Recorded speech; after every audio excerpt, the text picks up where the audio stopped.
I never thought my high school would become the setting for such a creepy story, but that all changed when the new student arrived.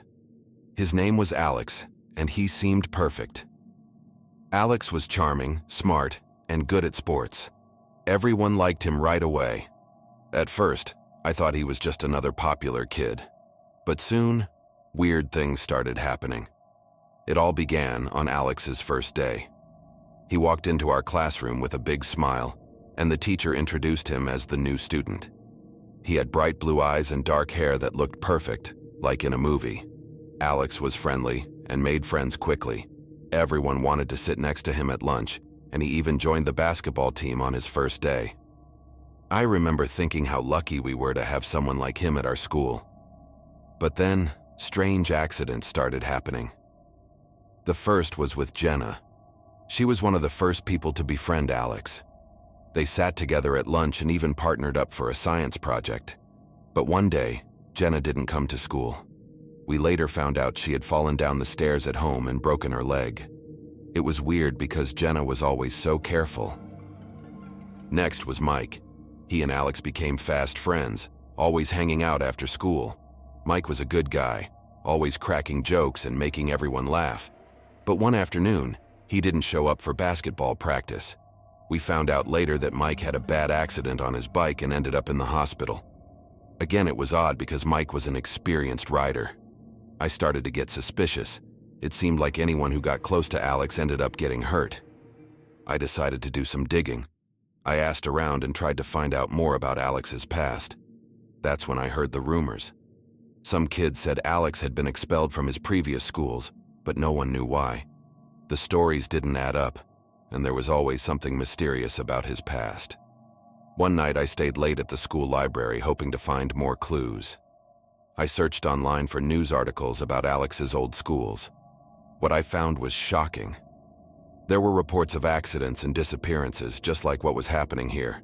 Each time a new student had arrived, and soon after, students started getting hurt or going missing. The new student's name was always Alex. My heart raced as I pieced everything together. Alex wasn't just unlucky. He was the cause of all these accidents. I had to warn my friends before it was too late. The next day I tried to talk to my best friend Lisa about my suspicions, but she thought I was overreacting. "Alex is a nice guy," she said. "You're just being paranoid." But I couldn't shake the feeling that something was very wrong. I decided to keep an eye on Alex myself. That afternoon, I saw him talking to a group of kids by the lockers. They all seemed happy and carefree, but I knew the truth. I had to find a way to prove that Alex was dangerous. I stayed late at school again, hiding in the shadows near the gym. I saw Alex talking on his phone, sounding angry. "No, it's not going as planned," he said. "They're starting to get suspicious."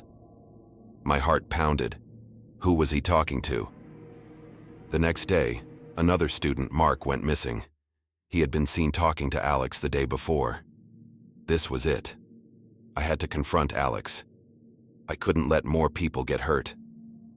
I followed Alex after school, staying out of sight. He walked to the old abandoned house at the edge of town. My hands were shaking, but I knew I had to go in. The door creaked as I pushed it open, and I stepped inside the dark, musty room. "Who's there?" Alex's voice echoed through the house. I stepped into the light, my heart racing. "It's me, John. I know what you've been doing." Alex's face twisted into a sinister smile. "You think you figured it out, huh? You have no idea what you're dealing with." Before I could react, Alex lunged at me, knocking me to the ground. I scrambled to my feet, my mind racing. I had to get out of there. I ran through the dark hallways, my heart pounding in my chest. Alex was right behind me. Just when I thought I was trapped, I saw flashing lights outside. "The police!" I burst through the door, shouting for help. The officers tackled Alex, pinning him to the ground. "We've been looking for this guy for a long time," one of the officers said. It turned out Alex was part of some dangerous group that caused trouble wherever they went. He had a long history of accidents and disappearances following him. The police had been tracking him for a while. As Alex was hauled away, I couldn't believe it was finally over. My school was safe again, but the memories of those terrifying days would stay with me forever. I learned a valuable lesson about trusting my instincts and looking out for my friends.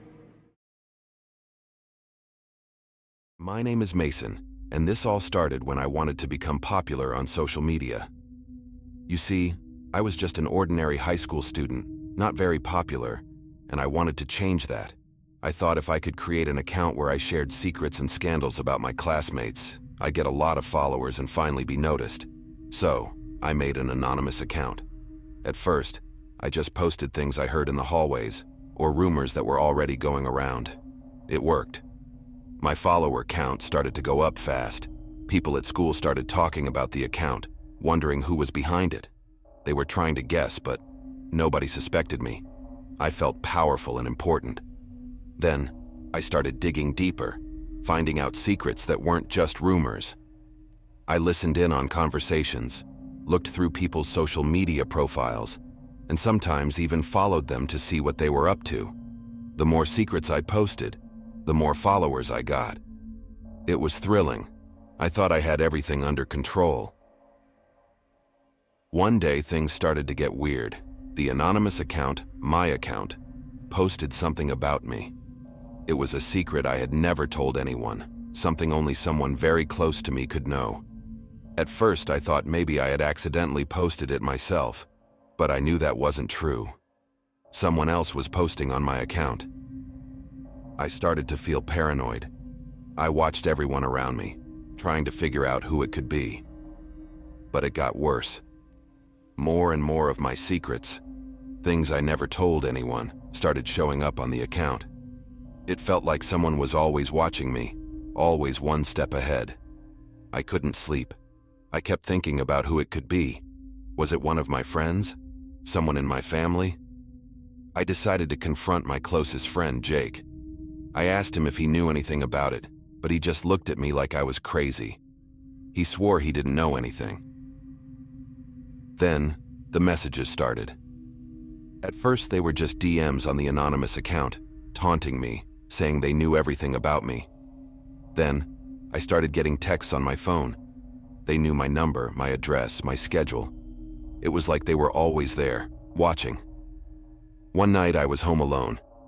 My parents had gone out and I was trying to finish some homework. My phone buzzed, and I saw another text. This one was different. It had a picture of me sitting at my desk, right at that moment. I dropped my phone, my heart pounding. I looked around, but I didn't see anyone. I ran to check the doors and windows, making sure they were locked. That's when I saw it. A shadow outside, near the tree in our backyard. I grabbed a flashlight and shined it out the window. The shadow moved, disappearing into the darkness. I called Kyle, telling him I needed help, but he just told me to calm down and that it was probably just a prank. I didn't sleep at all that night. Every little noise made me jump. I kept my phone with me, waiting for another text.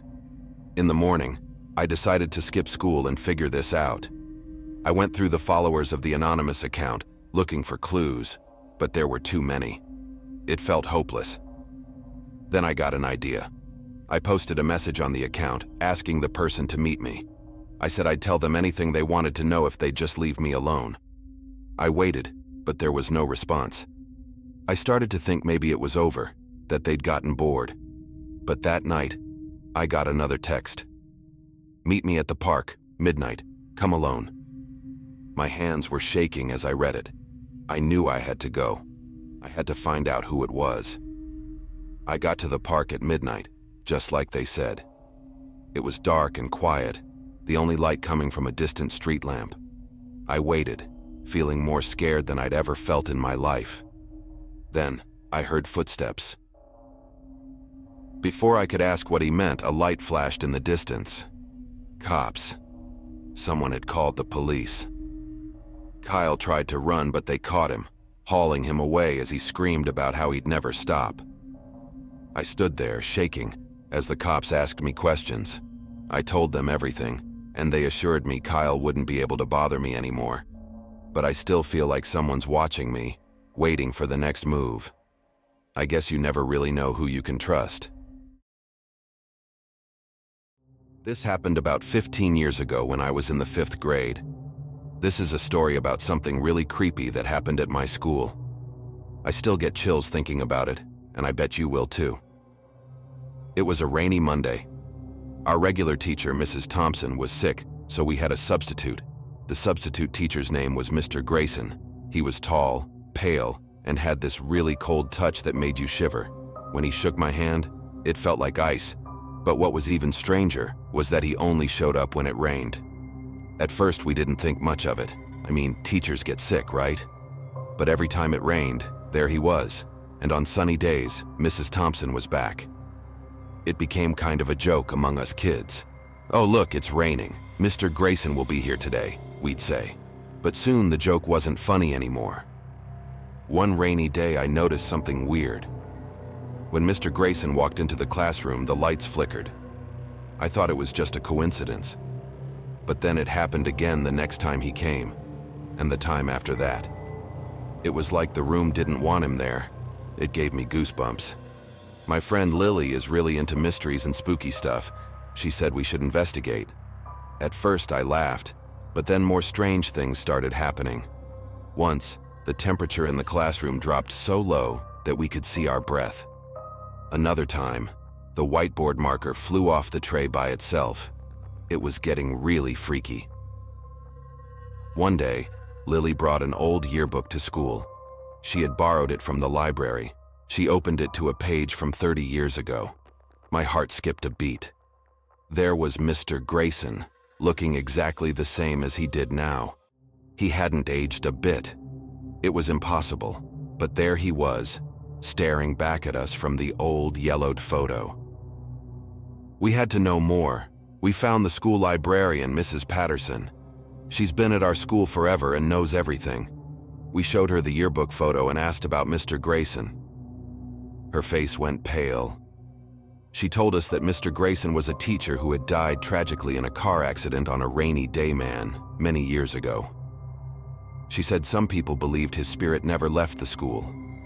That night, I could hardly sleep. My mind was racing. Why was Mr. Grayson's ghost teaching our class? What did he want? The next rainy day, we decided to stay after school to try and find out. We hid in the supply closet, peeking through the crack in the door. Mr. Grayson stayed late, just sitting at the teacher's desk, staring at nothing. Suddenly, he started talking, but there was no one else in the room. "They must pay," he whispered. "They must remember what they did." Lily gasped, and I quickly covered her mouth. What did he mean? Who had to pay? We had to know more, but we couldn't risk being caught. We quietly slipped out and went home. The next day, it was sunny, and Mrs. Thompson was back. During recess, Lily and I told our friends Tom and Emma what we had seen. We decided to do some more research. We found out that Mr. Grayson had been wrongly accused of something he didn't do. Some students had blamed him for a prank that went wrong, and he got fired. He was so upset that he drove off in the rain and had the accident. We figured out that Mr. Grayson's ghost wanted revenge. He wanted people to know the truth, but how could we help him? We decided to make a poster explaining what really happened and hang it in the school hallway. The next rainy day, we were ready. We put up the poster during lunch. That afternoon, when Mr. Grayson walked in, he saw it. The lights flickered, and the room got cold again. But this time, he smiled. It was a sad smile, but a smile nonetheless. He looked at us and nodded. The lights stopped flickering and the room warmed up. It felt like a heavy weight had been lifted. Mr. Grayson taught the rest of the day like normal, but there was something different. He seemed at peace. That was the last time we saw Mr. Grayson. After that day, even when it rained, Mrs. Thompson was always there. The strange accidents and eerie occurrences stopped. It was like the school was back to normal. We never told anyone else what we did, but I think Mr. Grayson's spirit finally found peace. It was the creepiest thing that ever happened to me, and I'll never forget it. If you ever see a substitute teacher on a rainy day, maybe you should think twice. You never know who or what they might really be. Thanks for watching. Don't miss out on more spine-chilling tales. Subscribe now for weekly scares. Hit that red button and join our journey into the unknown.